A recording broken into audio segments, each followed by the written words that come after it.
So Islamic counseling or counseling psychology in Islam, they are best to understand, to digest, if you like, if we compare them to, if we give ourselves an effort to compare them to counseling psychology in the mainstream world of this. Now, psychology gave a special place to counseling quite recently. I would say the earliest beginnings were after Second World War. It is due to Carl Rogers' ideas like that we believe now, and we have plenty evidence proving that talking therapies work. So not only constitutionalizing, not only taking medication, but also paying attention to a patient or a client brings a relief. Okay, so that these are the humble beginnings. Now, as I said, it is one of the largest right now, actually, specialty within psychology, and it helps within range of the problems, including relationships, if not to say the most important aspect of counseling is relationships, because they pertain to relationship with others, but also with yourself. Now, counseling psychology promotes growth, maturity, development. It supports functioning and coping in difficult times.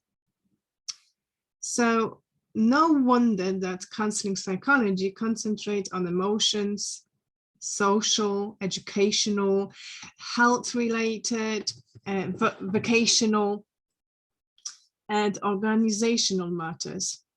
Okay, so that would be the baseline for counseling psychology, if you like. Anything that impacts your daily life, that is what counselor or counseling psychologists or psychotherapists would talk about. How I like to think about counseling and psychotherapy, because they very often go together. How I like to think about them is that counseling is the first layer when you discuss what is it that you're experiencing and how does it affect you, and psychotherapy would go a little bit deeper and explore why is it affecting you, the way it affects you.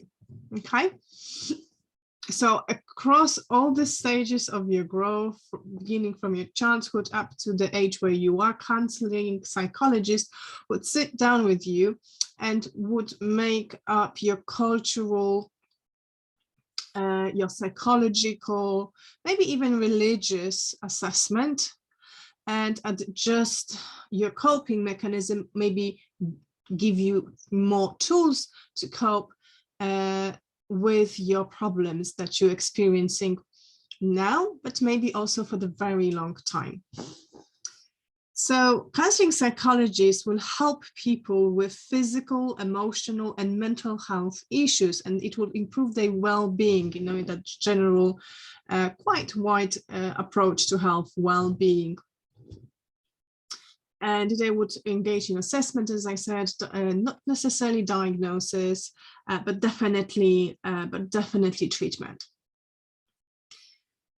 It is also good practice to compare counseling psychology to clinical psychology. Watch my first video about abnormal psychology, because that's where I've spoken in length about clinical psychology. And what counseling doesn't do, and what clinical psychology does, is that they're concentrating on psychopathology. So they're dealing with serious mental illnesses, and it could be argued that psychotherapy can deal with that as well if practitioners are trained well enough. So the clinical psychologists, they would deal with not only medical diagnosed psychological or behavioral conditions, but they would also look at how to help with relationships, jobs, education, general adjustment to daily life matters whilst you living with this condition. And by this serious condition, I mean bipolar disorders, schizophrenia, deep depression. So everything that we've discussed is very relevant to Islamic counseling psychology, but with few adjustments.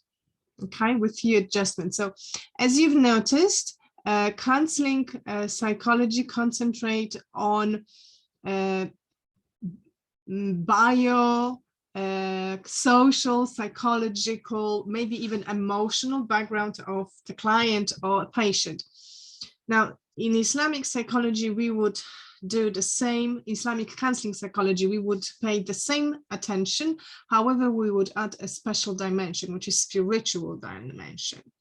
And everything that I said also stands, but other than relationships with yourself and others, we would center as an Islamic counseling psychologist, we would center our attention on what? On your relationship with God, on your attachment with God, because that's where you forming your self-image, and that's how you're forming your relationships with others as well, that believe in how you seeing God and how God relates to you, how God treats you. It's very important. It's God-centered approach.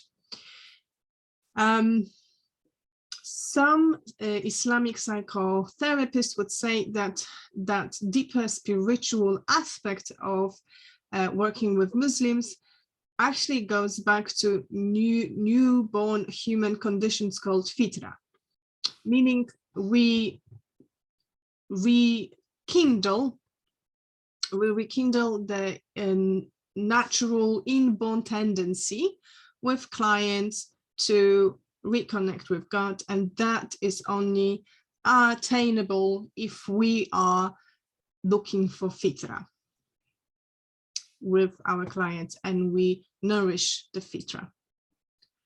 So clients, they can be helped to find their own ways to their spirituality through talking therapy, but also Islamic counseling psychotherapy would help them to clarify their life goals,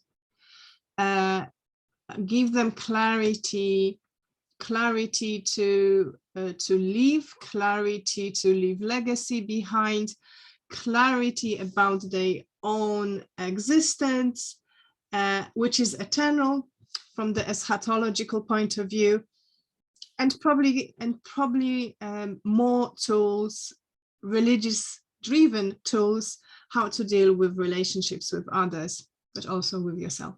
So that, in the nutshell, would be Islamic counseling psychology and counseling psychology. I hope that was helpful. Please don't forget to sign to my YouTube channel, which is full of regularly updated videos. I hope to see you in next one. Thank you for this.